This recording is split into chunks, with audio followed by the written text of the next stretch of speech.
merci beaucoup d'être venus. En plus, vous étiez très nombreux. Je crois qu'on a annoncé Oui. le mercredi, et je crois que le jeudi c'était rempli. Donc, Merci. on voit la J'ai personne l'impression que c'est jusqu'au bout. Voilà, donc merci d'être venus. Du coup, moi je suis Caroline Vipacon-Lamache. J'anime des ateliers d'écriture ici dans ce super lieu qui est la librairie Le Nuage Vert. Éléonore, peut-être que je sais pas s'il y a des gens qui connaissent pas trop, je crois. Est-ce qu'il y a des gens qui connaissent pas ici cette librairie? Oui. Bon, ça va alors. Ça va, t'as déjà fait la présentation en plus, donc c'est parfait. Donc, est-ce qu'il y a des gens qui ne connaissaient pas Estelle Faye? Vous pouvez, parce que c'est une masterclass d'écriture. Il y en a un qui dit, moi je dis pas, bon bref. Très bien. Du coup, on anime des ateliers d'écriture ici une fois par mois depuis 2019. Ça s'appelait Infinite RPG avant, maintenant c'est les ateliers Moody, parce que Moody c'est mon surnom. Et notre approche de l'écriture, c'est vraiment, l'idée c'est d'avoir une approche assez ludique et assez collective de l'écriture. Non pas que c'est pas forcément de l'écriture collaborative, vous n'allez pas forcément écrire ensemble lors d'ateliers, mais ça arrive, on a déjà fait ça. J'utilise un peu les participants comme cobayes. Mais c'est plutôt le fait d'être ensemble pour écrire chacun sur son projet et avancer et se donner des retours, des encouragements et avancer. Voilà. Et du coup, j'en ai parlé avec Estelle, parce que je trouve que tu as aussi une approche assez collective, parce que tu as ton podcast avec d'autres personnes. Et aussi, là, je sais qu'on a eu pas mal de retours de nos participants, mais aussi de gens qui ne sont pas forcément participants, sur comment est-ce qu'on écrit pour ensuite se faire éditer. En plus, il y a eu des personnes qui ont essayé un peu déjà d'extirper des secrets d'édition, de ce que je comprends. Voilà. Donc aujourd'hui, on va parler en tout cas de ta manière d'écrire, des conseils. Même vous aussi, vous pouvez en partager aussi vos peines, vos souffrances sur l'écriture. Vous pouvez, c'est un moment un peu psy, j'avais pas dit. Mais aussi vos réussites, pourquoi pas. Et aussi justement des questions sur j'ai fini mon manuscrit, c'est quoi l'étape suivante. Si vous avez des questions même sur l'auto-édition, la différence. Voilà, plein de choses qui nous attendent. Et je te laisse déjà te présenter. Donc voilà, moi je suis Estelle Faye, je suis autrice. Donc avant je disais je suis autrice d'imaginaire, maintenant je dis je suis autrice essentiellement d'imaginaire parce que j'ai un roman réaliste. Que j'ai vu d'ailleurs. Voilà, c'est ça. Et donc à la base pour adultes et grands ados, maintenant je fais aussi de la jeunesse. Donc c'était pas mon planning de vie à la base parce que j'ai toujours raconté des histoires mais je pensais pas forcément en écrire. C'est arrivé un peu par hasard et par un mélange de beaucoup de boulot et de beaucoup de chance, c'est devenu mon métier. Voilà, je pense qu'à peu près ça. J'ai lu dans ta biographie qu'à la base, tu étais actrice et tu travailles en cinéma, En fait, non, parce que là, maintenant, l'écriture, ça prend vraiment toute ma vie. J'ai la chance de pouvoir en vivre, mais par contre, ça me demande beaucoup, beaucoup de temps. Ce dont on parlait tout à l'heure. Voilà. Et parce qu'aussi, j'ai fait quelques choix qui sont pas que des choix raisonnables, mais en même temps, je veux faire des choix raisonnables. Donc ça prend aussi beaucoup de temps. Dans l'écriture, donc non, l'écriture me prend vraiment beaucoup de temps. Grosso modo, j'ai commencé... En gros, moi, je viens pas du tout dans le milieu culturel. Enfin, mes parents sont des gros lecteurs, mais ils sont profs de physique. Ma famille, grosso modo, c'est que des profs et puis des instits. Sauf mon frère, qui est ingénieur informatique, et j'ai une cousine qui est biologiste. Voilà, et donc il fait de la muséographie. Et c'est tout. Sinon, c'est que des enseignants. Et pas de français, en fait. Voilà. Donc, je suis la première à avoir testé ça, en fait, le monde de la culture. Avec un soutien rationnel et raisonné de ma famille, donc c'était pas mal. C'est-à-dire, grosso modo, oui, tante, mais continue les vraies études à côté. Ils avaient raison, évidemment. Et donc, pour plein de raisons, j'ai commencé par faire du théâtre, j'ai monté ma troupe. Et en fait, c'est comme si l'écriture était toujours là, elle me rattrapait toujours. Parce qu'en fait, moi, j'ai toujours inventé des histoires pour mon petit frère, pour mes amis, donc pour mes cousines, enfin, tout le monde autour de moi. Pour mon groupe de jeux de rôle, enfin, beaucoup. Et en fait, pour ma troupe, on s'est rendu compte que c'était plus simple pour trouver des financements et des salles d'avoir des pièces originales. Donc, je me suis collée. Voilà, et donc j'ai écrit des pièces. Donc après, j'ai dirigé ma troupe. Un peu par hasard, j'ai passé le concours d'une école de cinéma en scénario, la FEMIS.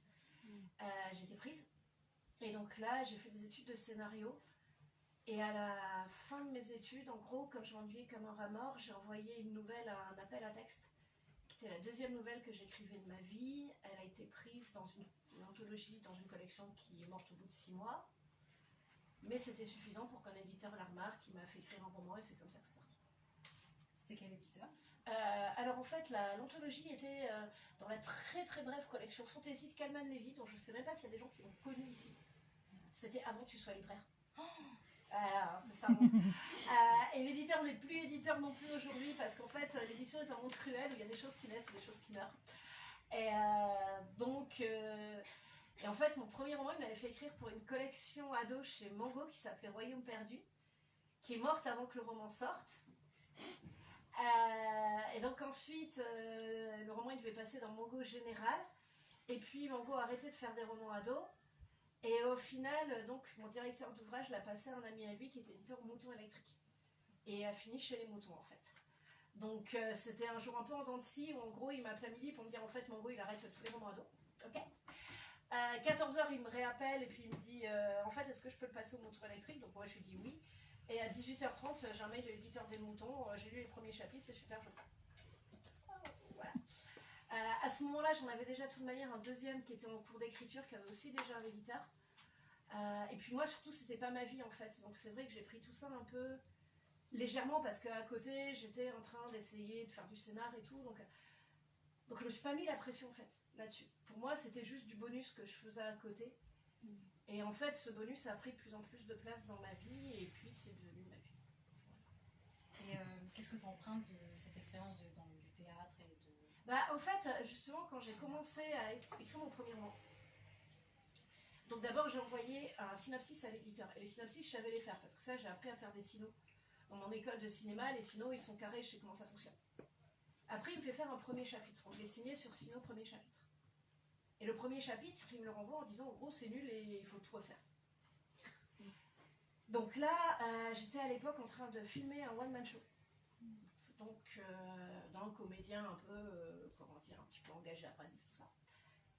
Et en gros, ce comédien, il me dit, quand on en parle avec l'équipe, donc on est une petite équipe à filmer ça, il me dit non, mais c'est qu'il veut pas travailler avec toi, voilà, donc renvoie-le vilement, etc. Enfin voilà, dis-lui bien que t'es pas dupe, vas-y.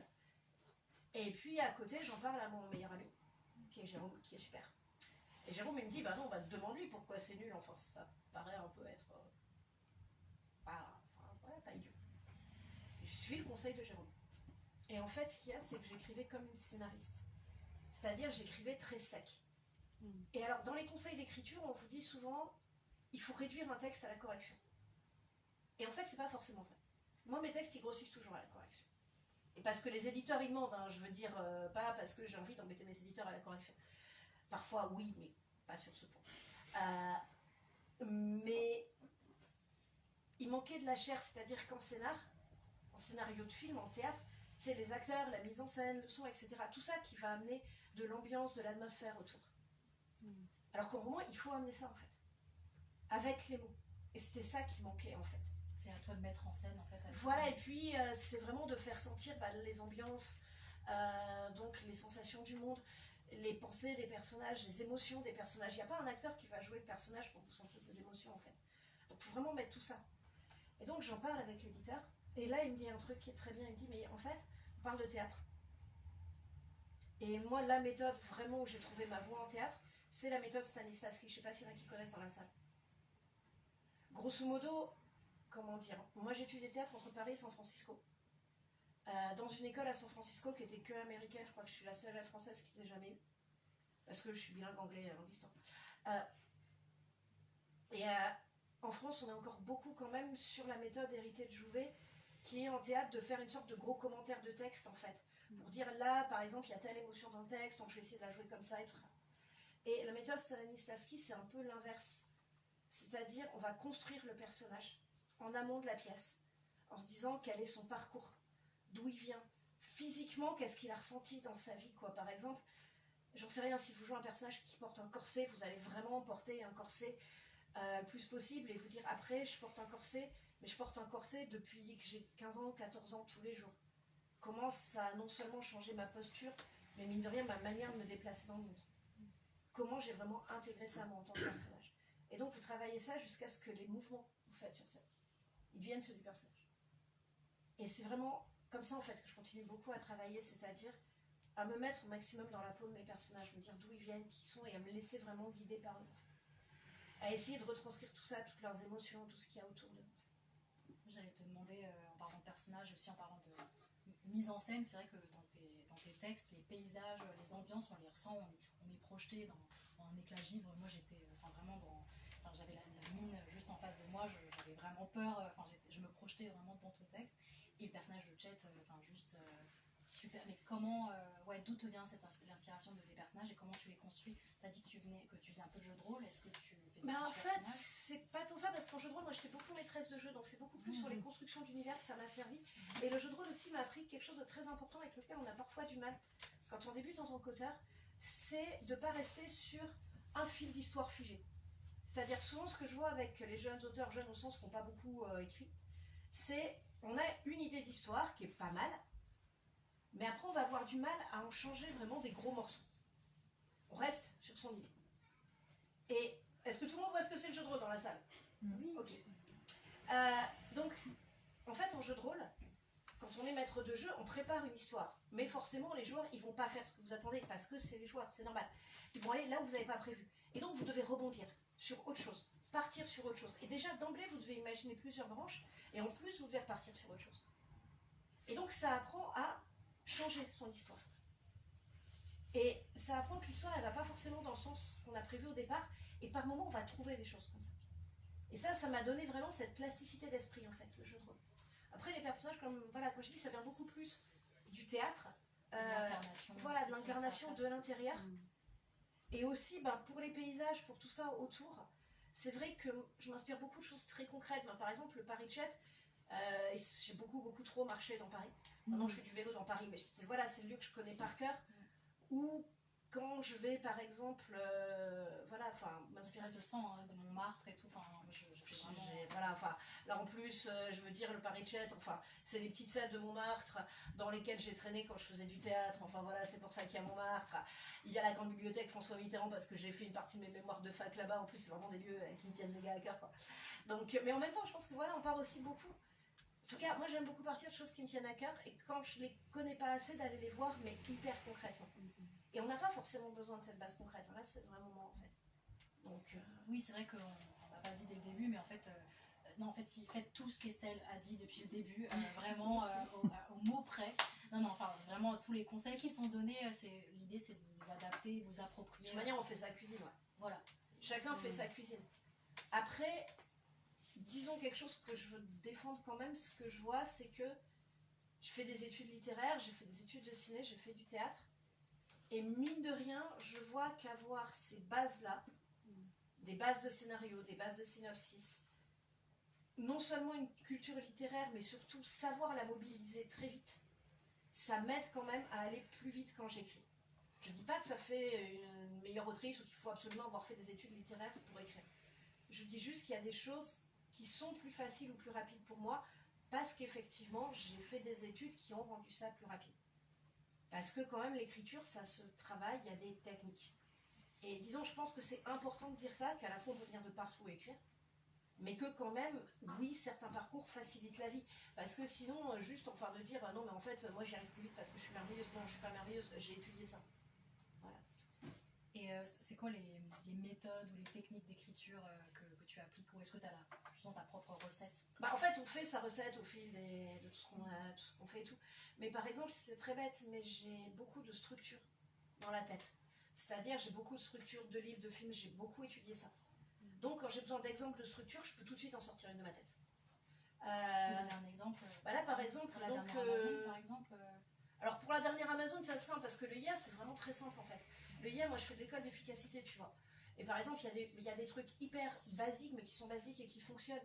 Et alors là, c'est du super basique. C'est vraiment d'alterner vraiment les moments de je suis au sommet du monde et de désespoir profond, par exemple.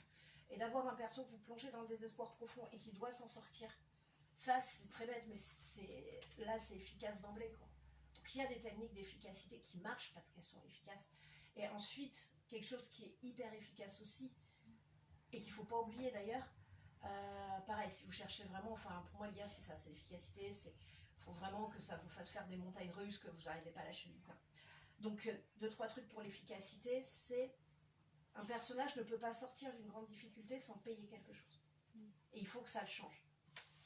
Et ça, par exemple, pas oublier de changer un personnage. Et comment dire, une limite que je vois dans des jeunes auteurs, c'est qu'ils ont peur de faire du mal à leur perso. Ça parle à des gens. J'entends aucun problème dans la salle. Très bien, il y a des sadiques, pardon. Des maîtres de jeu aussi peut-être. Mais après, par moments, c'est pas simplement... Ce qui est plus compliqué, c'est que c'est pas forcément... C'est pas que le faire souffrir, en fait. C'est aussi qu'il apprenne quelque chose. Qu'il évolue psychologiquement. Et il y a beaucoup de gens, maintenant, qui arrivent aussi... Oui, il y a les auteurs sadiques qui tuent leur perso et les démons tous les matins. Mais c'est encore plus efficace si, en même temps, il en retire quelque chose sur le long terme. Et ça ne veut pas dire qu'il faut souffrir pour progresser. Mais c'est juste, ça veut dire que c'est pas simplement le personnage s'en prend plein la figure. C'est le personnage continue à évoluer, y compris psychologiquement, et tout en gardant sa cohérence de base. Et ça aussi, c'est intéressant. Et c'est après, voilà, c'est vraiment varier les ambiances, varier les atmosphères. Donc ça, c'est un truc très bête, mais ça marche. Après, on peut aller plus loin. Par exemple, surtout quand je fais du roman adulte, j'aime bien aller vraiment plus loin. Et pour un éclat de givre aussi, il y a beaucoup dans le style de la gouaille parisienne qui là pour le coup vient du Gavroche des Misérables, de Léon Mallet, donc des romans de Jean Genet, etc. Enfin, il y a toute une école de la gouaille parisienne en fait, au fil du temps, qui est une écriture très particulière, tout un jeu sur l'argot parisien, mais qui n'est pas vraiment de l'argot aussi, qui est une façon de le rendre littéraire et vivant. Et c'est vraiment pareil, c'est des références que j'ai, et quand je travaille à partir de ces références. Donc, c'est comme si stylistiquement ça me donnait un coup d'avance par rapport à quelqu'un qui soit n'a pas ces références, soit ne les a pas étudiées au point de regarder de l'intérieur comment elles fonctionnent. Et après, il y a des choses plus complexes. Par exemple, donc pour mon roman maritime, donc là je viens de finir l'écriture d'un gros roman maritime, enfin que je dois corriger cet été. La structure, en fait, c'est une structure, disons j'ai mélangé deux structures, j'ai pris une structure de saga maritime, de roman maritime basique, et en fait, comme je voulais pousser le jeu plus loin, et vraiment notamment pousser l'aspect choral beaucoup plus loin, et aussi lui donner vraiment un aspect sombre, j'ai par-dessus donc mis une structure de roman gothique. Mais pour moi, dans ma tête, c'est facile de réfléchir en ces termes. Parce que j'ai des termes qui sont des outils qui m'aident à réfléchir. Voilà. Et ça, après, c'est quelque chose que vous aussi, vous pouvez acquérir en lisant des ouvrages sur l'écriture, ou mine de rien, en lisant beaucoup, mais en lisant de manière consciente. Par exemple, ce livre-là, comment il fonctionne, pourquoi il fonctionne, qu'est-ce qui fonctionne chez lui. Et là, vraiment, c'est bête, mais pareil, ça donne encore une fois, des outils. Et ça ne veut pas dire qu'on est obligé d'utiliser tel ou tel truc, ça veut dire au contraire qu'on peut beaucoup plus consciemment préparer son travail. Voilà. C'est pour ça que c'est un conseil qu'on donne souvent en atelier d'écriture avec Éléonore, de lire pour écrire, de tout, hein, d'ailleurs, vraiment de tout genre. Et pas forcément même que lire aussi, on invite à regarder. Voilà, regarder des films aussi, il y a des choses à regarder des films, donc jouer aux jeux vidéo si c'est votre truc, lire des BD. Après, par moments, c'est bien quand même en se mettant à plusieurs, par exemple aussi, de discuter des films avec vous, de voir ce qui marche ou ce qui ne marche pas pour vous, de discuter des livres avec vous. Mais mine de rien, c'est vrai que j'ai la chance d'avoir toujours eu des amis très branchés, livres, films, etc. Et on a beaucoup discuté entre nous. Mais pareil, ça apprend à voir qu'est-ce qui nous touche dans les histoires, qu'est-ce qui ne nous touche pas. Là, vous avez la chance aujourd'hui d'avoir aussi plein de vidéos, d'analyses de livres, d'analyses de films sur YouTube. Il y en a qui sont nuls, il y en a qui sont bien, il y en a qui vont vous parler. Il y en a au contraire vous allez juste trouver qu'elles sont infectes. Et partagez les bons plans entre vous, quoi. Et pareil, là, l'avantage, c'est que maintenant, notamment avec Internet, alors oui, il faut chercher pour trouver les bons trucs. Mais d'un autre côté, il y a une base d'information qui n'existait pas du tout quand moi j'avais 20 ans. Et quand moi j'avais 20 ans, c'est vrai que c'était difficile quand même de faire de l'analyse filmique, littéraire, etc. en dehors de la fac. Là, aujourd'hui, il y en a beaucoup plus qui est à dispo. Et donc, allez-y, quoi, allez regarder des trucs. Et passez-vous les bonnes références entre vous, quoi. Voilà. Tout à l'heure, tu parlais donc on parlait de technique d'écriture, tout à l'heure, tu parlais de la notion de transformation de personnage, on fait le paiement aussi, ça c'est une technique. On t'a parlé de création de personnages et aussi de world building, de création d'univers que toi t'empruntes du jeu de rôle. En fait, pas seulement le jeu de rôle, ça m'a beaucoup plus appris, comme je dis, à varier les histoires. Mais par exemple aussi, dans ce qui m'a beaucoup intéressé, quand j'ai fait Les Seigneurs de Bohème, il y a quelque chose qui m'a beaucoup intéressé sur le world building, et là, qui pour le coup est très peu discuté en France. Mais j'ai beaucoup plus vu passer dans le monde anglo-saxon.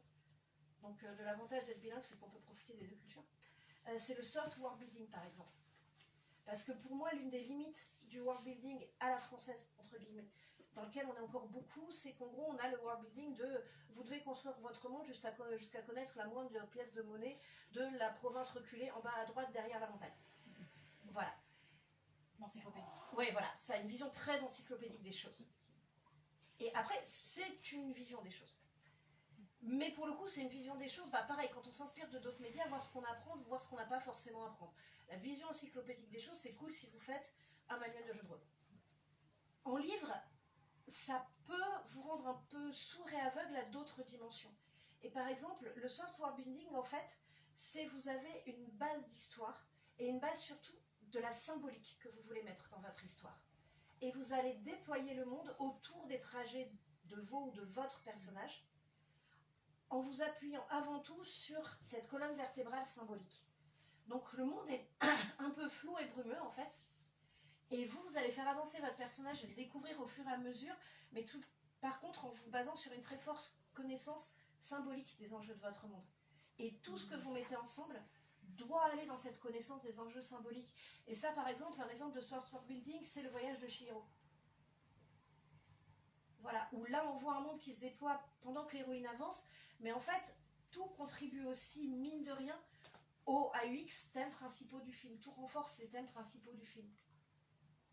Et c'est vrai que c'est quelque chose qui n'est pas trop fait en imaginaire en France, et c'est pour ça aussi que c'est souvent, quand on voit aussi un truc qui est très très bien à faire, c'est lisez des livres et voyez des films de d'autres cultures, parce que vous allez voir d'autres manières de penser l'imaginaire, d'autres manières de penser le monde. Et ça, c'est hyper intéressant. Parce que vous allez voir qu'il y a des choses qui nous paraissent limite des passages obligés ici, beaucoup quand on entend parler des auteurs. Et en fait, vous allez dans d'autres pays, dans d'autres cultures, pas forcément en fait. Et ça, c'est intéressant aussi. Tu parles de thème d'écriture. Donc tout à l'heure, tu dis que là, tu nous teases un peu ton prochain projet maritime. Et ce que j'ai trouvé super intéressant dans la dernière Amazon aussi, c'est cette envie de réécrire l'histoire, aussi de donner un peu la parole aux anti-héros, aux méchants, enfin aux méchantes même d'ailleurs. D'où te viennent ces envies, alors ces après, idées, ces thèmes? Ça c'est pareil, c'est une réflexion qui est beaucoup basée parce qu'en ce moment, depuis toujours, je suis une grosse fan aussi de tout ce qui est littérature, cinéma de genre, etc. Et aussi toute la partie horreur gothique sombre. Et ce qui est très intéressant, c'est que tout ce qui est gothique, horreur, etc., c'est une littérature qui a donné une voix à des gens qui n'en avaient pas, c'est-à-dire essentiellement des femmes.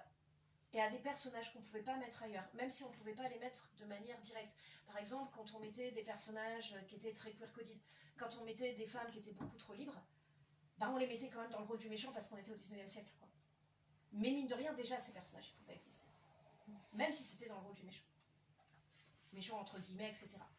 Même si après, il y avait des éditeurs qui, derrière aussi, venaient un peu polisser parce qu'il y a des choses qu'on ne pouvait pas dire. Mais quand même un peu du souffle de liberté qu'il y avait avant à subsister.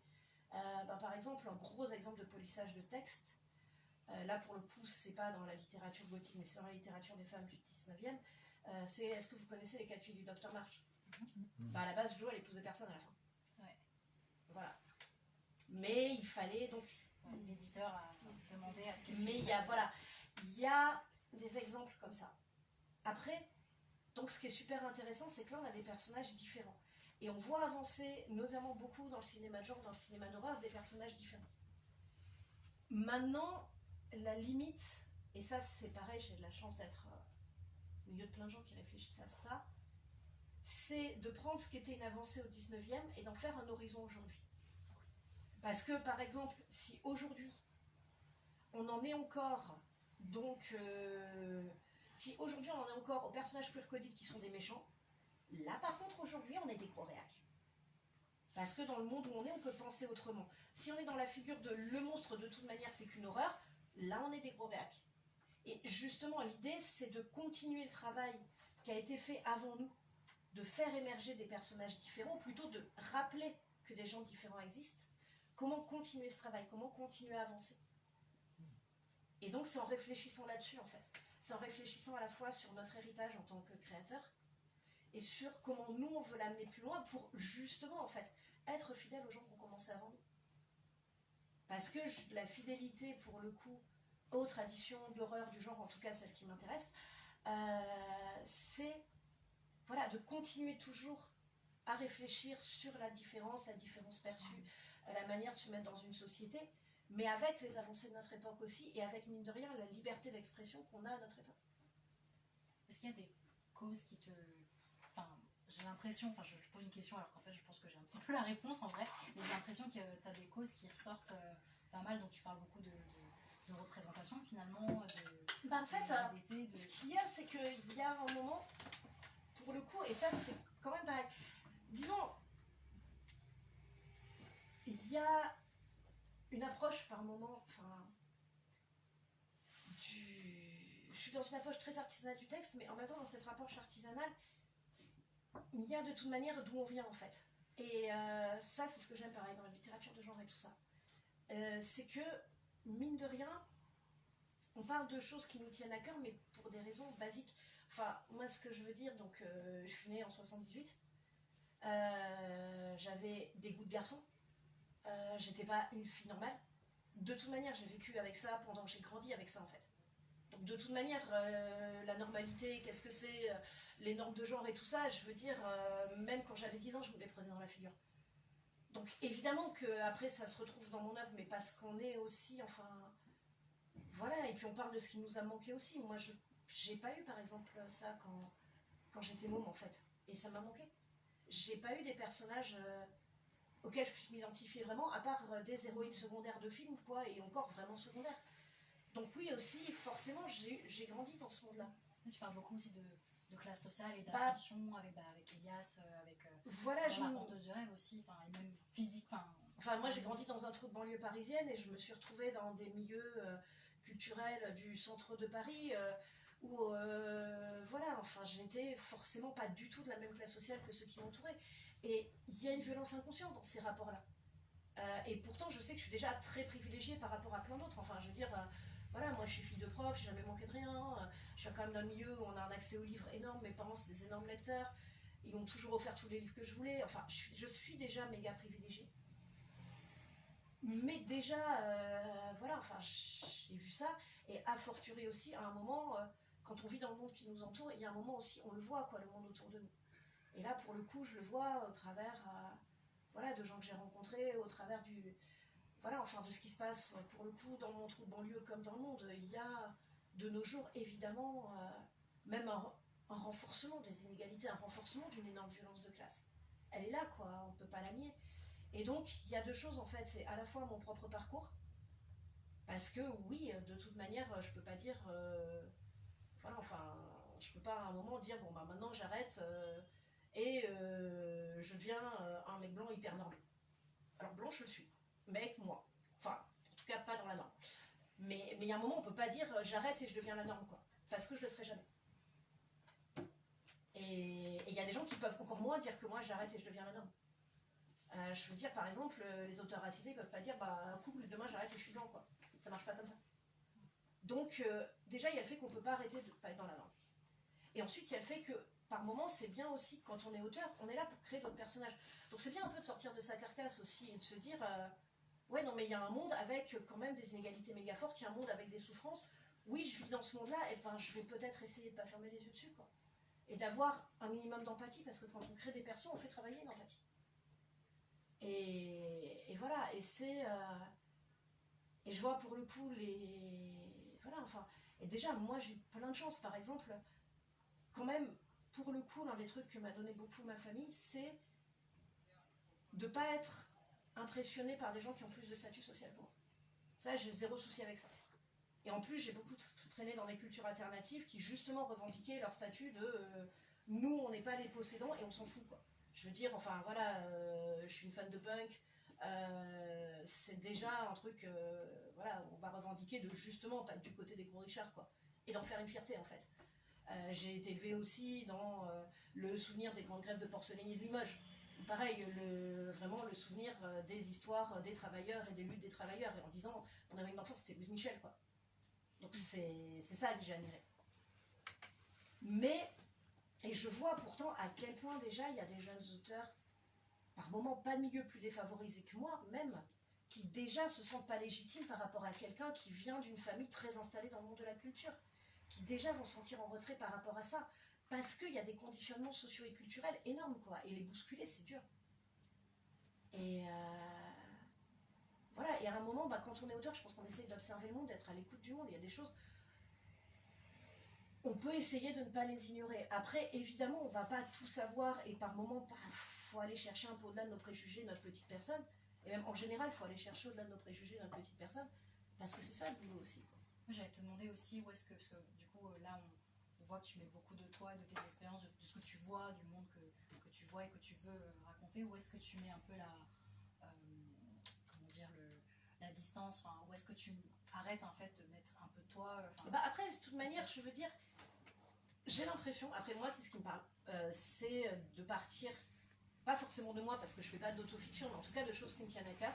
Puis je veux dire, on passe quand même énormément de temps, mais énormément d'énergie à écrire des livres et c'est pas méga bien payé, hein, même pour moi qui ai de la chance. Donc non mais franchement, si c'est pas pour parler de choses qui me tiennent à cœur, je fais un autre boulot quoi. Et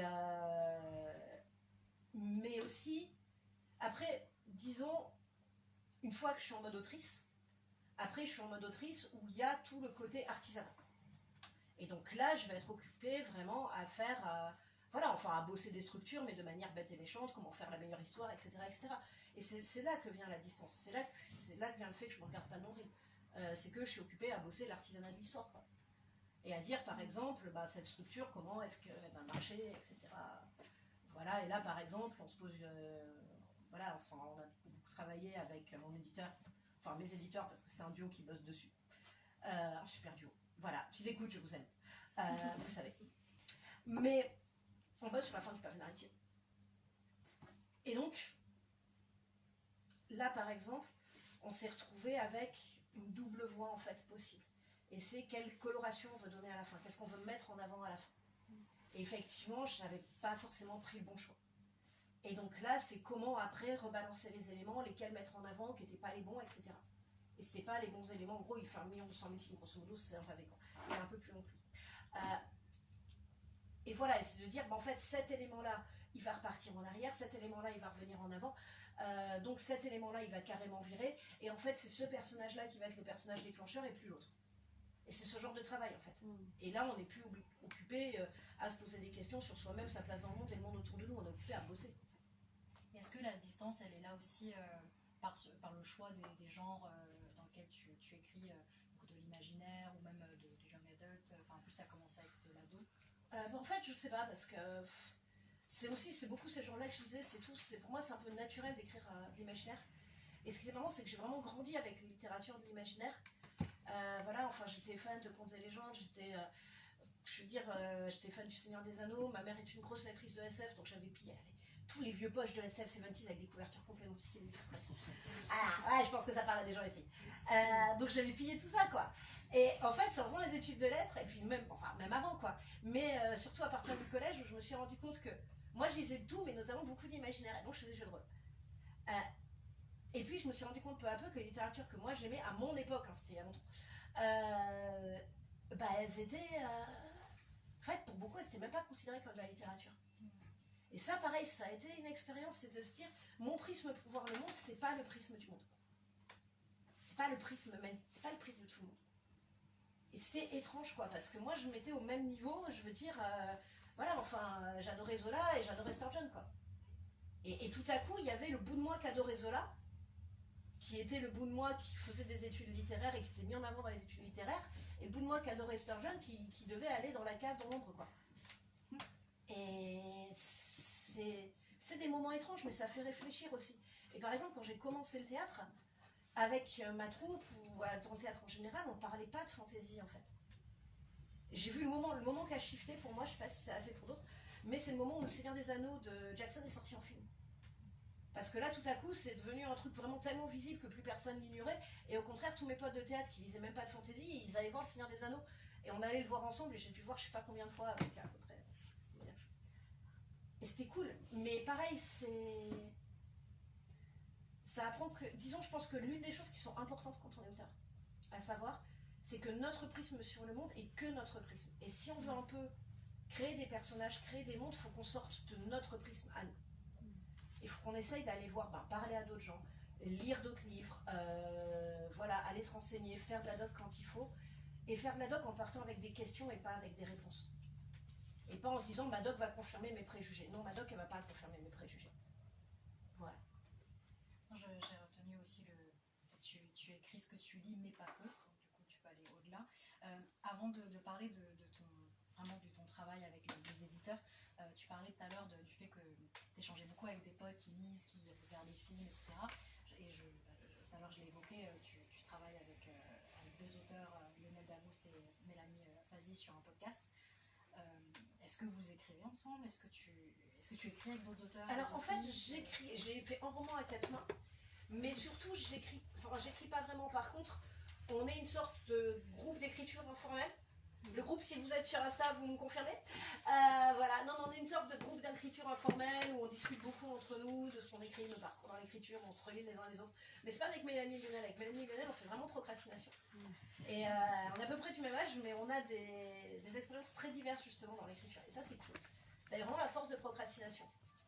Et mon groupe, on est plus arrivé dans l'écriture, grosso modo, aux mêmes époques. Un peu, on est arrivé ensemble dans l'écriture. Plus ou moins à quelques années près. Et donc c'est vrai qu'on a des expériences d'écriture qui sont plus... En tout cas des expériences du milieu de l'édition qui sont plus proches. Donc voilà, on grandit un peu ensemble en fait. Mais j'adore je sais que c'est un peu ce qu'on voulait faire avec Éléonore, on propose des ateliers d'écriture, mais on propose aussi cette réunion de coaching d'écriture une fois tous les 2 mois. Et l'idée c'est de créer un peu une sorte de club d'écrivains comme les Tolkien avec C.S. Lewis, ils avaient leur petit groupe, je crois que c'est les Inklings, c'était leur groupe. Non mais c'est intéressant de savoir que tu as un groupe. Voilà, et après c'est pas que le groupe, c'est encore une fois aussi, mine de rien, les potes de ciné avec qui on va causer de où est-ce qu'on va mener la SF maintenant, qu'est-ce que c'est, etc. Ou simplement ce qui nous a parlé dans ce film, ou au contraire ce qui est absolument infect et que nous on veut surtout pas reproduire dans nos histoires. Enfin voilà, c'est... Et c'est méga informel, mais en fait je vois à quel point c'est formateur de parler de tout ça. Et l'idée du podcast Procrastination, c'est Lionel. C'est Lionel. C'est Lionel notre héros. Et pourquoi il voulait parler d'écriture ou il voulait pas écrire? En fait, non, mais ça vient aussi parce que, Lionel lui aussi, il a beaucoup traduit, donc lui aussi est bilingue et même il sait traduire de l'anglais, ce dont je serais absolument incapable.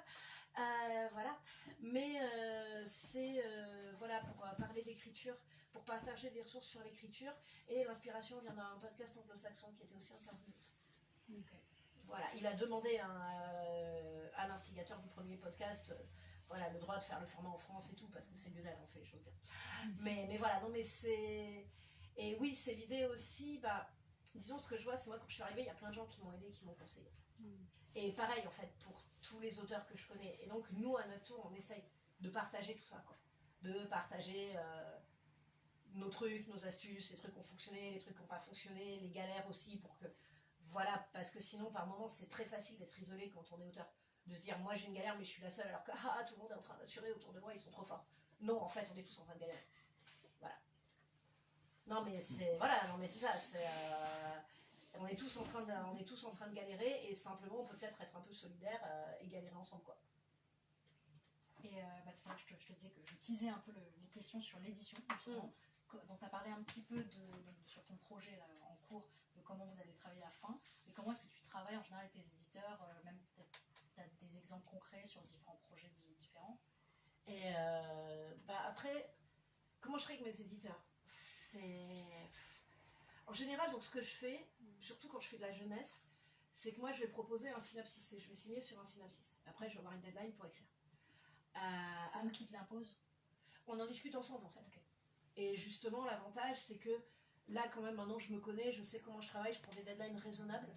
Comme je suis pas en train de courir après l'argent, j'ai pas à faire des deadlines trop courtes parce que ça, c'est aussi un vrai problème.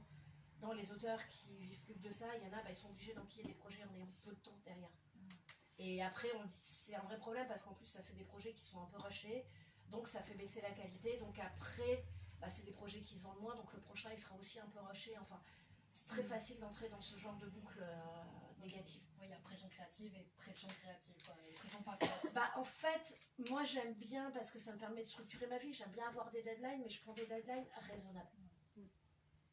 Et j'ai la chance de pouvoir prendre des deadlines raisonnables. C'est encore une fois une chance. Avoir du temps pour écrire, c'est une chance. C'est toujours un truc, enfin, sauf fortune personnelle. Mais avoir du temps pour écrire, c'est une chance. C'est toujours un truc qu'on arrache au monde, à la vie, etc. Moi, déjà, j'ai la chance d'en avoir pas mal. Mais on en manque toujours, quand même.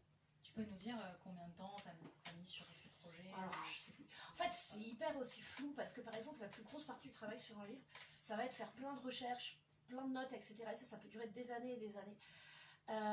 Donc, sur Les Seigneurs de Bohême, je me souviens, ça, j'ai eu vraiment l'idée un jour, un matin en rentrant en allant rendre un parapluie après une nuit de tempête au bord de l'océan. Et vraiment, j'ai toute cette histoire qui m'est apparue d'un coup. Bon, après, il a fallu évidemment énormément la retravailler, mais en tout cas, tout le principe de base était là. Et après, j'ai pris des notes, je crois, pendant 2-3 ans. Après, j'en ai parlé à mon éditeur de l'époque, qui m'a dit c'est trop glauque, je ferai jamais ça. Après aussi, et puis aussi, c'est né d'une réflexion justement qui aboutit à ce moment-là, parce qu'on commençait à parler pas mal d'un truc qu'on disait beaucoup quand moi j'étais jeune. Quand moi j'étais jeune, on disait beaucoup que la fantaisie c'était de droite, voire fasciste. Voilà, enfin, j'ai fait un mémoire sur la fantaisie à la Sorbonne et j'ai eu des réactions autour comme la fantaisie, je croyais que c'était l'occultisme nazi. Enfin, je croyais que ça avait à voir avec l'occultisme nazi. J'ai vraiment eu cette réaction à un moment. C'était il y a 25 ans. Hein, donc, voilà, non, mais il y avait vraiment des articles anti-jeux de rôle dans des journaux, y compris à gauche et tout, quand j'étais là.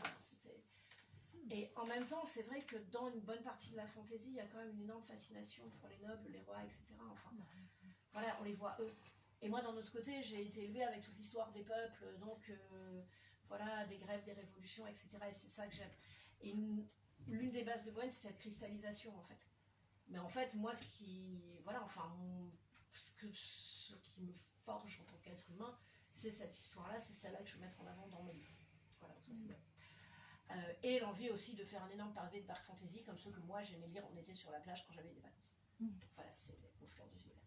Et donc là, ensuite... Et ça, t'en parlais avec ton éditeur. Enfin, en fait, t'as plusieurs en fait, éditeurs, je suis en parlais. Alors là, c'était quand j'étais tout bébé autrice, quoi. Je venais de faire un éclat de livre avec les moutons électriques, donc j'en parle à André François aux moutons. Il me dit non, c'est trop glauque, je publierai jamais ça. Après, il y a le Festival des Imaginales. Et moi, je suis coup de cœur des Imaginales, mais en même temps, j'enchaîne les sinusites chroniques à cause d'un mauvais coup en combat libre dans l'histoire. Donc je suis sous corticoïde et ça me réussit pas. Je suis dans un état un peu second. Je suis à la fois pleine de bonheur et de cortico. Et on parle avec d'autres auteurs de nos projets incasables, et c'est là que je parle de mon projet incasable. Xavier Dolos, s'il écoute, Xavier, tu sais ce que je te dois. Merci. Et donc on parle de ça avec Xavier, et en gros il me dit, mais grosso modo, mon éditeur il recherche des projets comme ça. Et il se trouve que j'allais dédicacer dans la librairie de son éditeur quelque chose comme 10 jours plus tard. Voilà, et là on en parle, c'est comme ça que le roman est né, mais après, c'est toujours des trucs un peu bizarres comme ça. Moi par moment j'ai essayé d'avoir un plan de carrière un peu tracé, mais je suis pas vraiment capable de ça en fait. Je suis assez chaotique dans ma manière d'avancer. Je veux dire, je vais commencer ma carrière d'autrice parce que je m'ennuyais dans mon école, j'ai écrit une nouvelle, et que mon meilleur ami m'a dit, mais vas-y, demande à ton éditeur pourquoi ce chapitre il marche pas, quoi. Donc si vous cherchez, après je peux vous donner 2-3 trucs qui rendent votre parcours dans l'édition plus facile, mais si vous cherchez un blueprint de comment avoir un parcours dans l'édition, et après donc l'écriture de ce livre, je pense qu'elle s'est étalée quelque part sur 2 ans, mais j'écrivais d'autres choses en parallèle aussi, enfin, donc c'est vraiment un peu compliqué de vous donner des estimations parce que c'est flou dans ma tête. Donc par exemple Lionel il est beaucoup plus carré. Si vous suivez le blog de Lionel, le blog de Lionel Davout, c'est vachement bien soufflé. Là vous aurez des trucs beaucoup plus carrés. Son livre aussi sur voilà, son livre sur l'écriture, mais Lionel lui il est vraiment carré, il sait s'organiser et tout.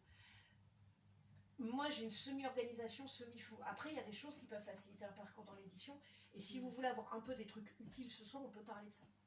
Voilà. Mais plus que de faire un blueprint de ce que j'ai fait, parce que comme je vous dis, c'est un mélange de chance, de beaucoup d'heures de travail, et puis d'années de travail du coup. Ouais, oui aussi, mais enfin les heures ça s'empile, quoi, et puis après ça fait des années.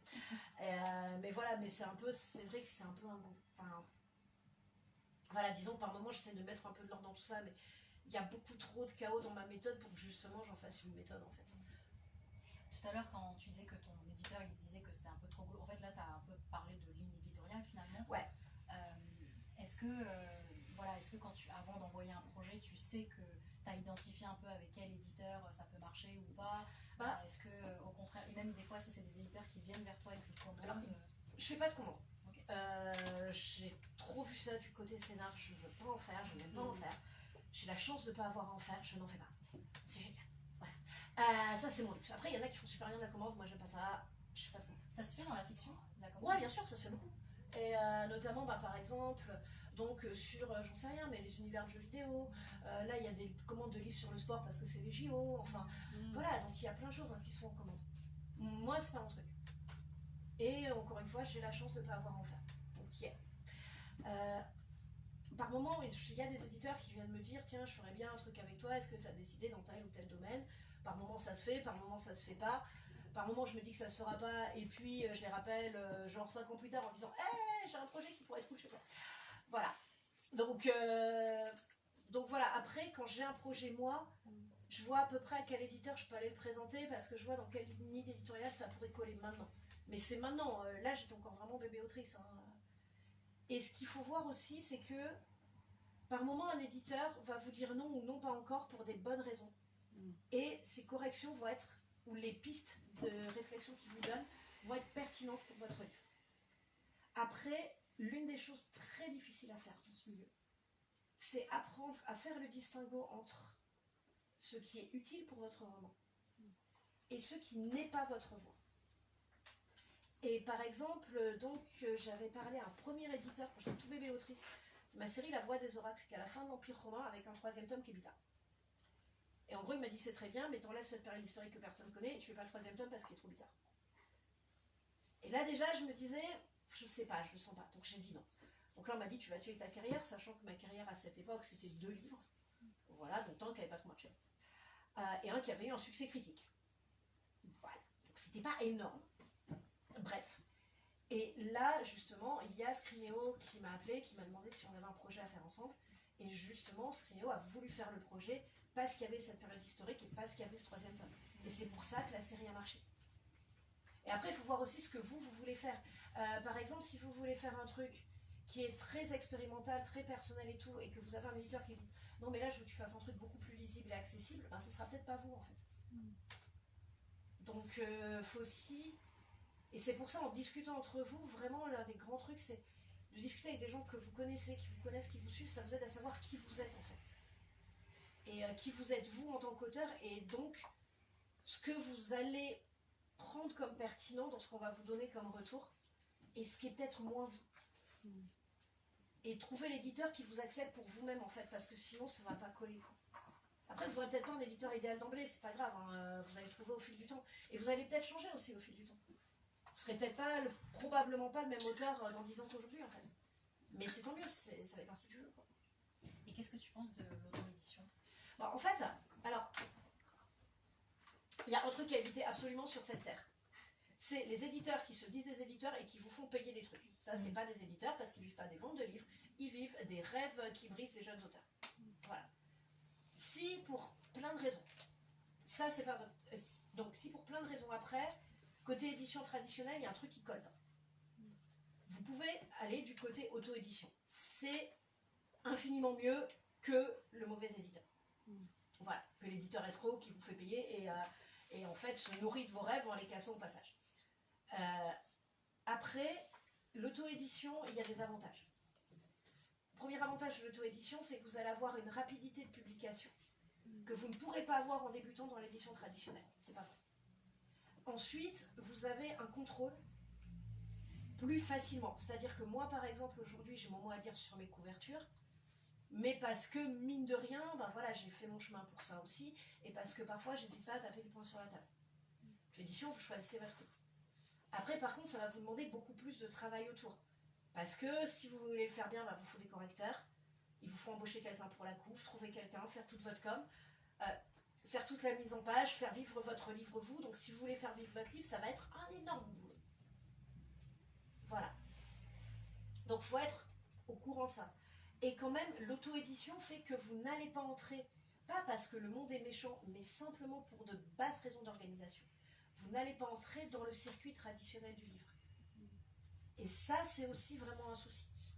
Parce que après, là, je vais demander à la libraire si je me trompe, mais par exemple, quand une librairie cool commande mes livres, et puis que pour X ou Y raison, ça ne se vend pas, la librairie cool peut retourner mes livres.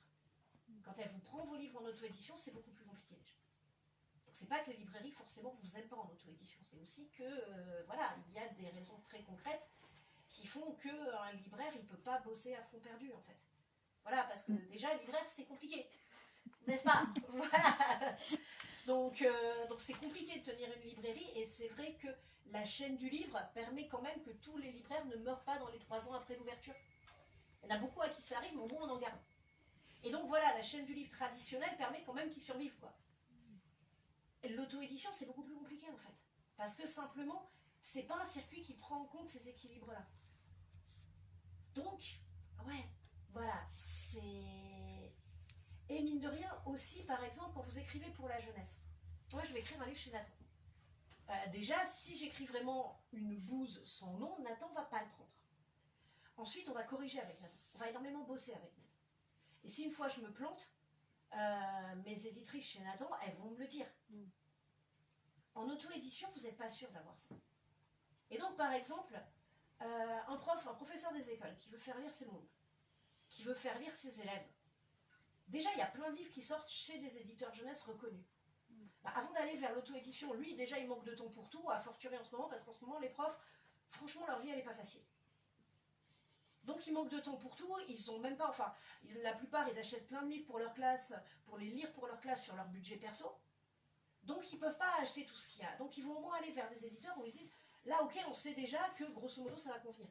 Et encore une fois, c'est pas qu'ils sont méchants ou qu'ils veulent pas découvrir, c'est juste que ils font avec les moyens qu'ils ont et parfois déjà ils poussent un peu quoi. Enfin, voilà, je vois combien j'ai vu de profs qui m'ont dit, ben là, voilà, donc de profs qui achètent mes 10, 15, 20 livres par trimestre pour les lire eux pour leur classe quoi, alors que c'est leur budget perso, hein. L'éducation nationale ne remboursera jamais ça. En plus, ils ont voilà, enfin, ils ont un niveau de vie qui a énormément baissé en 30 ans et ils sont quand même toujours là en train d'acheter plein de livres pour faire découvrir des trucs à leurs élèves. Enfin, respect énorme, mais il y a des choses qu'ils ne peuvent pas faire. Donc voilà, donc c'est compliqué. Et après, moi, c'est pas le mieux que je connais le mieux parce que je ne l'ai pas expérimenté perso. Mais justement, dans Procrastination, on a Morgana Blanco qui elle a fait les deux, qui est hybride, qui en parle très bien. Il y a Samantha Bailly aussi qui a fait les deux. Voilà. Après, Samantha Bailly, elle a fait les deux en étant déjà connue comme Samantha Bailly aussi. C'est ça, oui, donc elle avait sa communauté. Voilà, et aussi, mine de rien, elle avait aussi des gens qui savaient qu'ils pouvaient lui faire confiance parce qu'elle avait fait un travail avant qui prouvait le sérieux de Samantha Bailly. Dans la masse énorme des livres qui sortent, par exemple, qu'est-ce qui va faire que quelqu'un va quand même avoir un minimum de raison de donner du temps à un de vos livres? Et après, il y a justement des initiatives dans l'auto-édition pour mettre en avant des communautés d'auteurs et tout. Donc, en plus, l'auto-édition s'organise, enfin, il y a plein de choses hyper intéressantes qui s'y passent, et j'en lis quand je peux. Et j'ai effectivement eu des trucs très bien en auto-édition. C'est juste que, oui, vous allez avoir une vie compliquée, et pas simplement parce que le monde est méchant, juste parce que le monde est dur. Et voilà, donc faut le savoir en fait. Après, il y a une petite nuance aussi que je mettrais. C'est que je vois beaucoup de jeunes autrices qui se lancent en auto-aide parce qu'elles croient qu'elles n'ont aucune chance. Et là, il faut voir quand même qu'il y a encore, pour le coup, quelque chose de genré. Les filles, les jeunes autrices qui se lancent vont être moins ambitieuses, vont moins aller vers des gros éditeurs que les mecs. Je vois des mecs qui ont 3 pages d'un synopsis pourri et 2 chapitres qui tiennent pas la route et qui vont aller vers l'éditeur de leur rêve. Et je vois des filles qui ont lu et relu des bouquins incroyables et qui se disent non mais là pour les premiers je vais faire l'auto-édition parce que quand même je crois pas qu'il faille que j'aille encore vers des éditeurs. Voilà, et ça je l'ai vu. Et donc si vous allez vers l'auto-édition, allez-y pour les bonnes raisons. Vous voulez garder le contrôle, vous voulez que votre livre il existe vite, vous voulez voir toutes les étapes de votre livre. Soyez conscient du boulot derrière. Mais par contre, n'y allez pas juste parce que vous n'avez pas confiance en vous, alors que même il n'y a aucun éditeur qui vous a dit non parce que simplement ils n'ont même pas été consultés. Voilà. J'ai 2 dernières questions avant de vous laisser la parole. Vous pouvez comme ça réfléchir à vos questions aussi. Et puis après, en fait, on est parti tout de suite sur des trucs super sérieux. Ah bah oui. Après, t'as eu le temps de parler. Alors, si tu veux dire une connerie, là, c'est ça? On est pas resté en surface quoi. Non, mais on est direct. Non, alors, mes 2 dernières questions, c'est est-ce que tu as une routine d'écriture? Alors, comme mentionné précédemment, je suis le chaos. Et surtout, j'ai fait... Alors, justement, dans les erreurs que je peux peut-être vous éviter. Ce qu'il y a, c'est que je fais partie des auteurs qui adorent écrire en tant que tel. Il y a des auteurs qui aiment avoir écrit, moi j'adore écrire.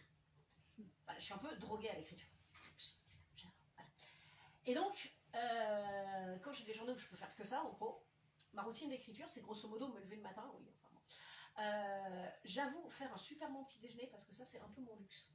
Je peux organiser comme je veux, c'est le seul repas de la journée que je cuisine, mais alors là, voilà, je me lâche en petit-déj. Ensuite, en général, si je suis en mode écriture, je relis ce que j'ai écrit la veille, je le corrige. Ensuite, je réponds à beaucoup trop de mails, parce que ça fait partie beaucoup du quotidien des auteurs, les mails administratifs, ça existe. Voilà. Et ensuite, donc j'écris, mais j'ai appris une chose que je ne faisais pas au début. C'est que dans toutes mes journées, je prends une vraie pause, en général en fin d'après-midi. Et donc, soit là je sors pour parler avec des potes, soit je vais à la salle faire 1 heure de sport, soit si je suis dans ma famille en Charente-Maritime, là il y a la plage à 15 minutes, je vais nager. Mais j'ai appris à prendre cette pause. Parce qu'au début, quand ça a commencé à marcher pour moi, j'étais tellement, ouais, j'ai trop de chance, faut trop que je le mérite et tout, que j'écrivais. Et j'ai vraiment eu de la chance de ne faire que frôler le burn-out. Parce que ça, c'est aussi... Disons, il y a beaucoup de gens qui disent, quand on parle des métiers freelance ou de l'écriture et tout ça, ouais, non, mais en gros, vous les freelances, vous avez un peu la vie facile. Voilà, parce que vous vous levez quand vous voulez, et puis voilà, vous pouvez un peu rien foutre de vos journées. Alors déjà, quand même, il faut que le travail avance, parce que sinon, spoiler, on n'est pas payé. Mais au-delà de ça, surtout, ce que je vois beaucoup autour de moi, et que ce soit pour les freelances ou pour les auteurs ou tout ça, c'est pas tant qu'on est tenté de pas travailler assez, en fait. C'est qu'on est beaucoup à travailler trop. Et on est beaucoup à se crever à ça. Et alors que souvent on dit, surtout en France, on a une énorme culture du présentéisme, où on a des pays qui ont le plus de mal avec le télétravail, que, ouais, mais si les gens restent chez eux, ils vont pas travailler. Alors c'est l'inverse, en fait. Quand on reste chez soi, on a tendance au contraire à beaucoup plus bosser et à beaucoup plus en faire. Et par exemple aussi, une des chances que j'ai, et ça, si vous pouvez la voir, ça change la vie, c'est très bête, c'est d'avoir une pièce bureau. Parce que moi, quand je sors de mon bureau, même si je suis dans le salon qui est à côté, je ne suis pas dans la pièce où je travaille. Après, pour qu'on ait un bureau, on a sacrifié la chambre, mon appartement, on a sacrifié un bout du salon, c'est devenu la chambre, parce que le bureau, c'était la chambre à la base. C'est pas moi qui l'ai proposé. Voilà. Non, mais vraiment, après, c'est Virginia Woolf, une chambre à soi, tout ça. Mais ouais, j'allais dire. Voilà, c'est connu, mais c'est vrai. Vraiment, ça fait partie des choses qui m'ont beaucoup aidé d'avoir une pièce. Bon, et puis dans le bureau, il y a quand même aussi la penderie parce qu'il fallait qu'on la mette quelque part. Mais un truc qui m'a beaucoup aidé, c'est ça. C'est quand même d'avoir une pièce qui a un bureau qui est différente. Et en plus, je ferme même pas complètement la porte parce qu'il y a les minettes, elles doivent pouvoir passer entre le... J'ai 2 chats, 2 petites minettes. Et elles doivent pouvoir passer entre le bureau et le salon. Mais c'est juste d'être dans une pièce qui est ma pièce travail. Et pas tant pour me mettre au travail, c'est pas ça mon problème. C'est pour que quand j'en sorte, je sois plus en mode travail. C'est ça le truc. C'est intéressant. On a évoqué la chambre à soi lors d'un atelier d'écriture auquel je participais en tant qu'autrice aussi, parce que ça m'arrive aussi. J'en ai un peu marre d'animer aussi les autres, ils écrivent là, moi aussi j'ai envie d'écrire. Et en fait, on parlait de la chambre à soi, mais pas forcément physique. Elle est aussi, c'est le temps aussi qu'on se crée pour l'écriture. Ça peut être un endroit dans la pièce, pas forcément si on n'a pas les moyens d'un bureau, ça peut être dans son studio, mais un endroit aménagé, entre guillemets, on se dit c'est ici que je vais écrire. Ça peut être voilà, même un endroit, ça peut être un café, ça peut être... Voilà, après il y a des gens qui travaillent au café. Bon, moi j'écris beaucoup la nuit, donc j'avoue dans mon trou de banlieue, parce que j'habite toujours dans un trou de banlieue, pas loin d'ici, mais quand même. Mais là c'est vrai qu'y trouver un café ouvert entre 4 et 5 heures du matin, j'avoue, c'est un peu un challenge. Et puis j'écris avec pas mal de docs, donc j'aime bien avoir ma note. Ouais. Mais après aussi, quelque chose dans les chambres à soi virtuelles, justement quelque chose qui aide beaucoup et qui est parfois dur à gagner, hein, donc je ne dis pas du tout que c'est facile, je sais que je suis privilégiée sur plein de points, c'est, comment dire, que votre entourage respecte votre espace mental d'écriture. Et ça, c'est dur. Voilà. Voilà. Oui, tu fais pas semblant d'écrire ou de travailler. Mine de rien... Tu travailles en fait quand même. Voilà, qu'on travaille vraiment. Que par exemple, non, c'est pas parce qu'on est chez nous toute la journée qu'on est dispo pour récupérer le paquet de un tel ou un tel, non, parce qu'on travaille. Mais c'est des petites choses aussi, mais c'est vrai que même si mon entourage proche là-dessus est absolument merveilleux, pareil, parce que j'ai beaucoup de chance, mais il y a eu des fois, voilà, il y a des fois où c'est l'été, on est avec des amis dans une grande maison et tout, et quand même au début, je me faisais chambrer parce que Parce que oui, moi, je passais même la moitié de ma journée à écrire, quoi. Mais j'avais des deadlines, même si on était en vacances entre amis, j'avais bien prévenu, je passe la moitié de ma journée à écrire. Et Les rendez-vous fin d'après-midi pour la pause. voilà, mais c'est quand même... oui, par moment, enfin, je pense que je suis pas la seule à qui c'est arrivé, ce truc de... oui, non, mais ça va, profite un peu, etc. Voilà, t'es toujours en train d'écrire et tout, ça parle à des gens? Oui. Ok, bon bah voilà, been there, done that, hein, ça vous arrive à tous. Complètement. Et oui, non, mais voilà, c'est ça. Essayer d'avoir cet espace mental où quand même on est un peu reconnu en tant qu'auteur en train de faire de la vraie écriture, quoi. Et c'est pas parce que c'est l'été ou qu'il fait beau et tout ça que non, on n'est pas en train de faire de la vraie écriture. Donc, et ça, mine de rien, bah, moi, ça n'a pas tout le temps. J'ai appris à défendre ça, en fait. Gentiment, hein, je vous dis pas, mettez une baigne à vos proches.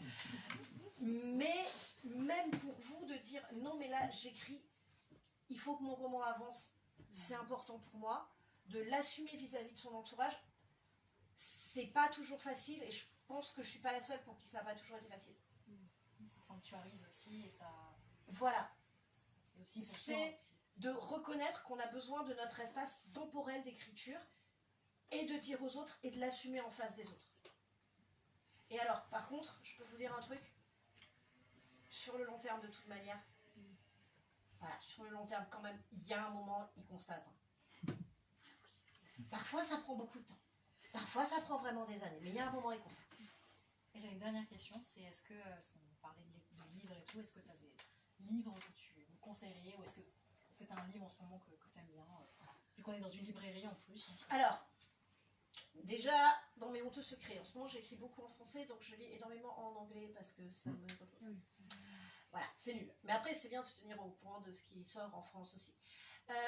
Après, donc, plutôt qu'un livre, ce que j'aimerais vous conseiller, justement, a fortiori, est-ce qu'il y en a qui écrivent de l'imaginaire dans la salle? Je pense que... Quelques-uns? Ouais. Ok. Alors, disons, là, déjà, c'est très bien parce que vous êtes dans une librairie qui est un des meilleurs endroits pour l'imaginaire. Et après aussi, quelque chose que je vous conseillerais, c'est pas tant des livres, mais c'est des éditeurs. Parce qu'on n'a pas forcément l'habitude de regarder les éditeurs quand on commence à écrire. Moi, j'ai commencé à regarder les éditeurs quand j'ai commencé à faire des mémoires de fac. J'ai fait des mémoires de fac parce que j'ai perdu une partie de carte contre mon frère. Donc, effectivement, j'ai commencé à m'intéresser aux éditeurs parce que j'ai perdu une partie de carte contre mon frère. Voilà. Donc, on n'a pas l'habitude. Mais en fait, de voir que très souvent, on a 2-3 gros noms d'éditeurs dans la tête, qui ne sont pas forcément ceux qui vont défendre le plus des premiers romans en plus ou des romans qui sortent un peu des cases. Donc, variez les éditeurs. Variez les éditeurs, intéressez-vous à des maisons d'édition et justement allez lire des jeunes auteurs pas connus, etc. et regardez, et français aussi pour voir où vous allez trouver votre maison en fait. Et voilà, enfin en ce moment par exemple j'adore ce qui se fait chez Argile, j'adore ce qui se fait chez Goethe, il y a des maisons qui font un super boulot. Et après, si vous n'avez pas beaucoup de budget, vous attendez quand ça passe en poche. Par exemple, il y a Un pays de fantômes qui vient de sortir en poche ici, je l'ai vu. Voilà. Donc, voilà, donc ça c'est super bien. Voilà, donc mine de rien, regardez un peu en dehors des cases aussi. Et après, voilà, donc vraiment mes gros coups de cœur, il y en a un peu partout. Qu'est-ce que je pourrais te conseiller? Après, ça fait déjà un petit temps que c'est paru, mais je reste toujours très très fan. Et donc je vais quand même la citer de Tonnerre après les ruines de Florian Soulas, qui est toujours très très bien, n'est-ce pas? Et en plus, comme Florian elle écrit des gros pavés, ça peut vous faire des trucs à lire cet été. Et justement, si vous voulez des variations cool sur la figure de monstre, lisez Florian Soulas parce que ça c'est très très très très cool.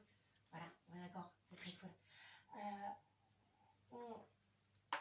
Après, voilà, c'est donc de voir aussi, mine de rien, si vous écrivez du young adulte, ce qui sort en young adulte dans les différentes maisons.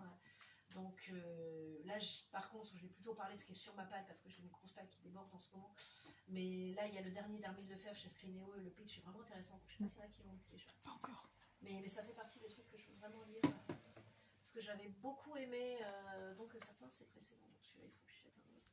Absolument, voilà. Et dans mes coups de cœur en anglais récents, parce que j'aime beaucoup tout ce qui est roman d'horreur, tout ça, roman sombre, il y a Chlorine de Jadou, qui est une variation sur les sirènes, une nageuse à vie de compétition. Et ça montre que l'autrice connaît très bien, elle en fait un truc qui est borderline horreur fantastique et tout. super bien, et ça a été acheté par un éditeur français. Donc même si vous ne lisez pas en anglais, ça va arriver. Tu l'as pas en anglais ici? Non. Voilà, mais de toute manière, ça arrivera bientôt en français, donc bientôt vous pouvez, voilà, vous pouvez le lire aussi en français. Voilà, ah, et puis là, parce que je l'ai sous les yeux aussi, ça c'est un peu ancien, mais les trucs anciens c'est cool aussi, enfin pas si ancien que ça d'ailleurs. Mais dans les voix nouvelles du young adulte, Yasmine Jebel, Sirem et l'oiseau maudit, c'est vachement bien, lisez-le. Voilà, et justement Sirem, je l'avais rencontrée au concours Rajo, parce qu'on était toutes les deux au jury. Et avant de lire son roman, il y a tout de suite un truc qui m'a marqué. C'est que quand elle parlait de littérature, on sentait qu'elle avait déjà énormément réfléchi, même si c'était qu'un premier roman, quoi. Et là, elle est en train de travailler sur la suite et ça va être énorme.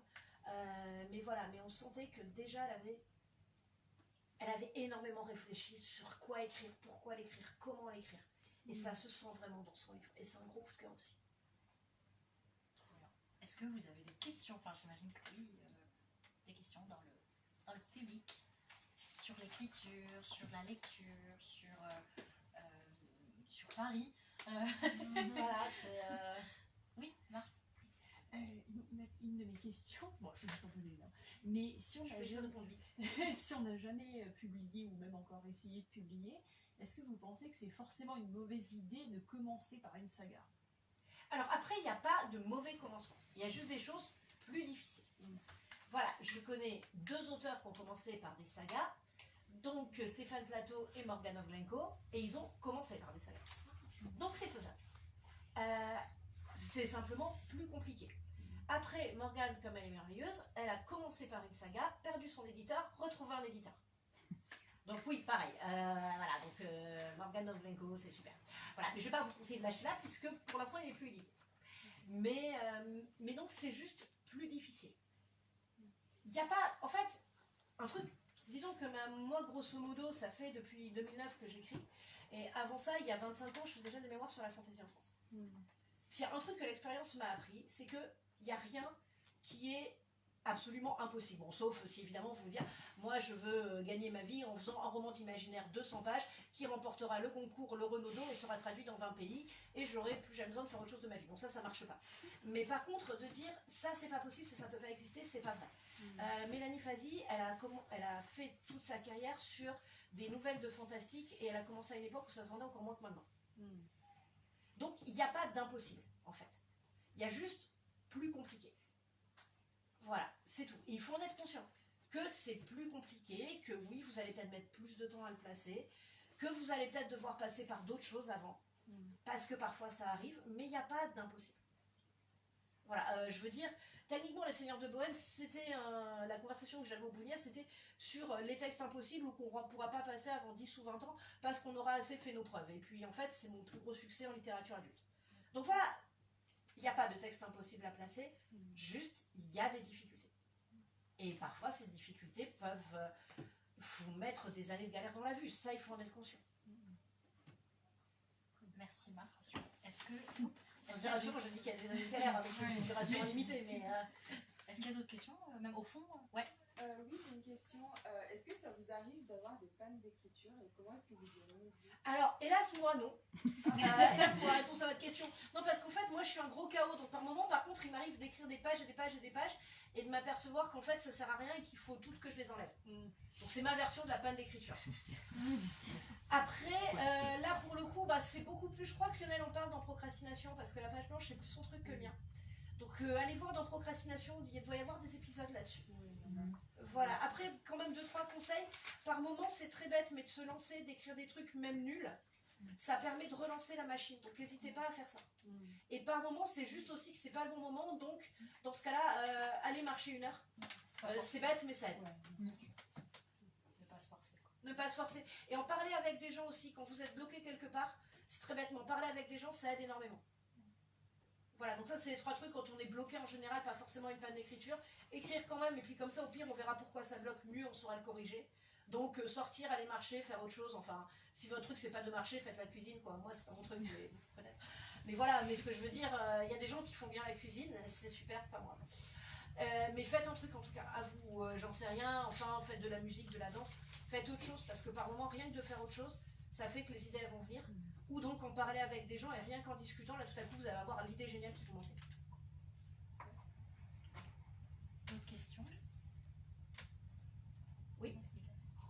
tu as parlé des structures comme d'un outil, de coller une structure de roman maritime, une structure gothique, etc.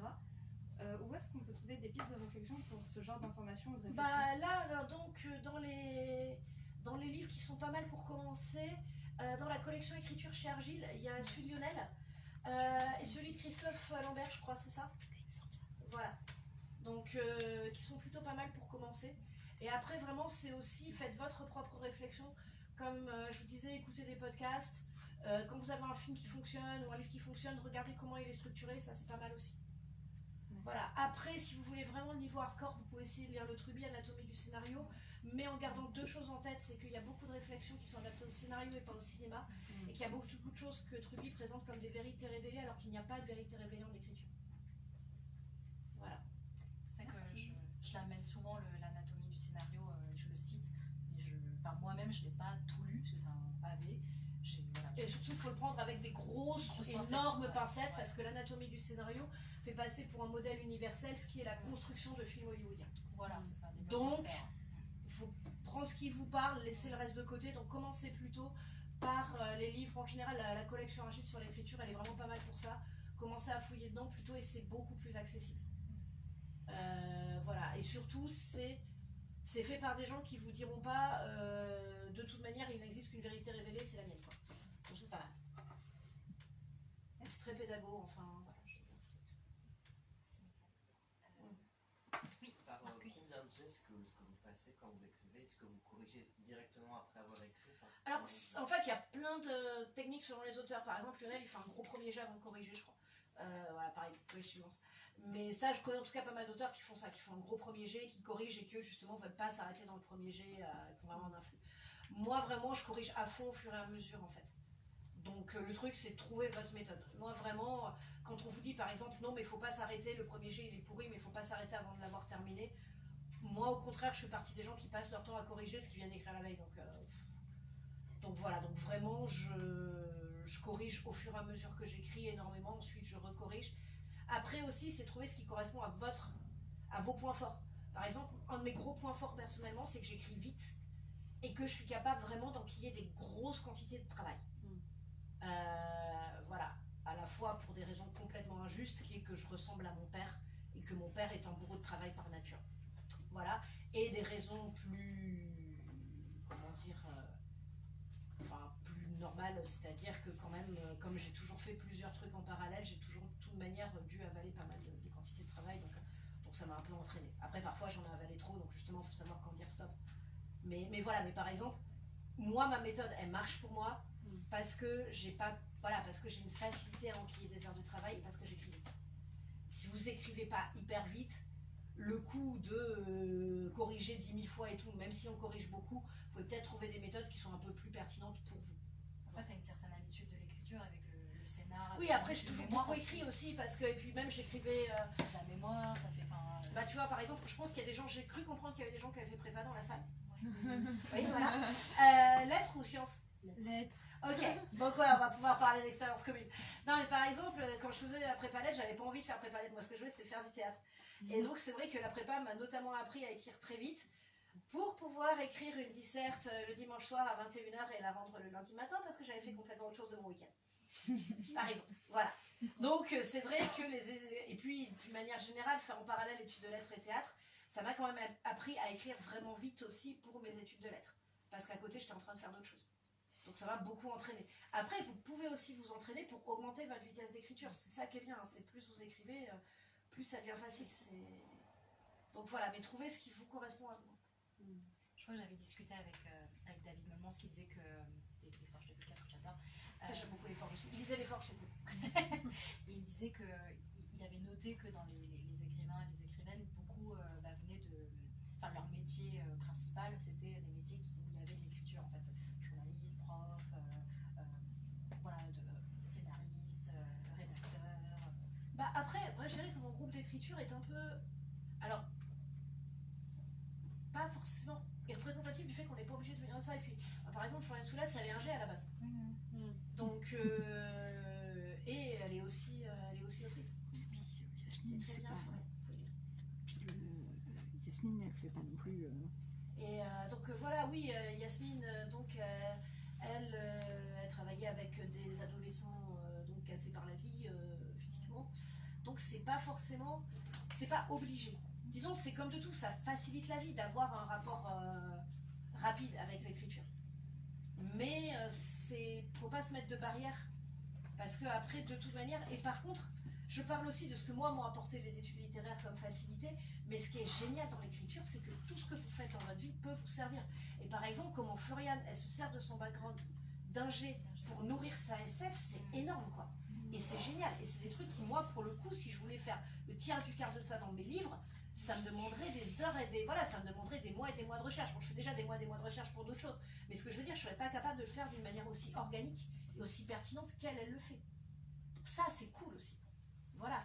C'est que tout ce sur quoi on a réfléchi nous aide. Et donc, que la vie entière nous aide. Par contre, par moment, oui, il faut voir aussi... Disons, il ne faut pas être impressionné après quand il y a des gens qui écrivent vite, parce qu'encore une fois, on a tous des facilités naturelles sur les trucs et on a notre expérience. Et aussi, par exemple, moi, c'est un truc dans les comment dire, les capacités secondaires. Donc, j'ai pas de mal à parler avec les gens. Mais ça, c'est naturellement, j'aime bien causer, j'aime bien voir du monde, je suis méga sociale. Donc, c'est vrai que ça me facilite la vie en salon littéraire. Après, en plus, j'ai fait du théâtre. Quand vous avez distribué des flyers pendant tout un festival d'Avignon où il y a 300 troupes, personne ne vous connaît, tous les jours, en costume, normalement, le peu de timidité qui vous reste, à la fin, vous l'avez plus. Mais après, ça se travaille aussi. Et j'ai vraiment vu arriver des jeunes auteurs qui étaient hyper timides, hyper mal à l'aise en salon. Ils ont bossé là-dessus et maintenant, ils se débrouillent méga bien, quoi. Donc voilà, donc c'est un mélange de connaissez vos forces, mais dites-vous que vos faiblesses, elles ne sont pas collées à vous de toute éternité, quoi. Juste, c'est bien de les identifier parce que ça permet de travailler dessus plus facilement. Et surtout, vous ne vous laissez pas impressionner par les gens parce que Chacun il n'y ses a pas de raison. forces. Voilà, il n'y a pas de Chacun son raison. rythme. Et vous avez des forces aussi que peut-être vous ignorez. Et c'est à ça que ça parle ensemble.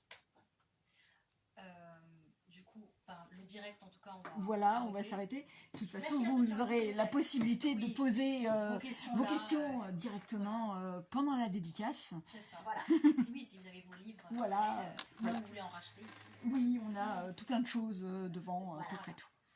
Merci beaucoup. Merci. Là c'est officiel, on va dire. Voilà, c'est une... Merci beaucoup. Voilà, comme ça, c'est merci beaucoup. Voilà. Merci beaucoup. On va devoir Merci, quitter le direct. Merci, on applaudit. Je remercie tout, n'hésitez pas. Oui, sur le... Voilà. Oui, oui.